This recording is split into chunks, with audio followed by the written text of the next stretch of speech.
I think a lot of our crazy habits and neuroses basically come from our parents. So growing up, I had this stereotypical worried, panicked mom. She was always like, well, have fun, but be careful. Make sure that you have your helmet. No, it didn't matter what I was doing, I was always wearing my helmet. So I'm a 6 foot, 200-pound athlete. But because of her, I'm afraid of snakes, spiders, sharks, knives, big dogs, and little ones. Fast cars, heights, and walking alone in the dark. So the other day, me and my wife, we dropped the baby off over at my parents' house, and I was like, okay, bye Mom, thanks for watching Ava, I'm going to go over and do my yoga class. She's like, yoga? Well, have fun, but be careful. Make sure that you wear your helmet. Yoga class. You know, the other day I saw news that this guy was doing yoga and your head's getting his mouth.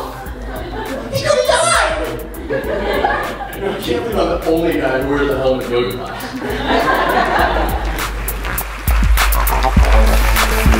Raise your hand if you consider yourself an animal.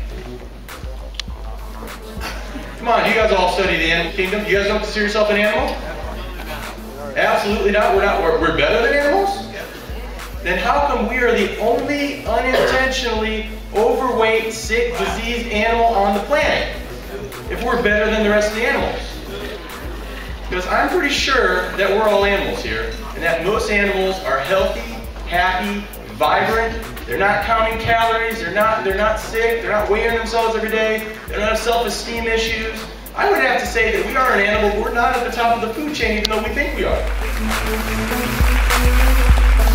Growing up, a lot of you heard something like, make sure you finish your food because there's starving children in Africa, right? How many of you heard that before, right?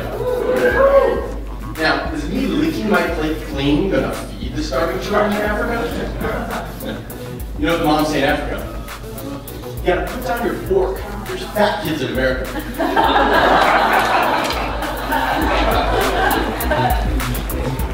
That the food choices that you guys make and the habits that you're learning in your high school years and your teen years are going to affect the way you look as an adult. You understand that?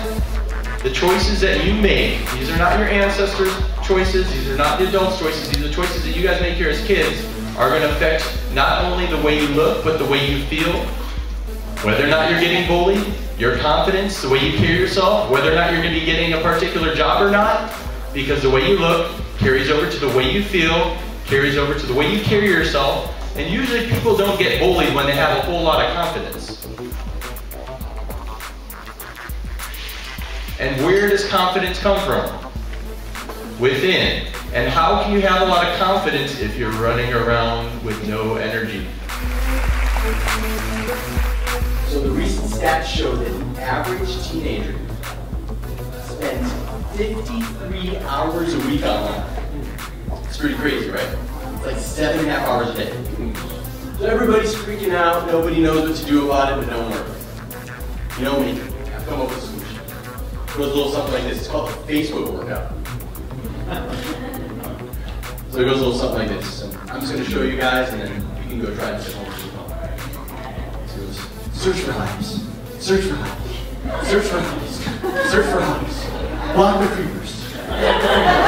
Block the creepers. Block the creepers. Upload photos. Upload photos. Upload photos. Upload photos. Hold your friends. Tag your friends. Hold your friends. Tag your friends. Thank you guys.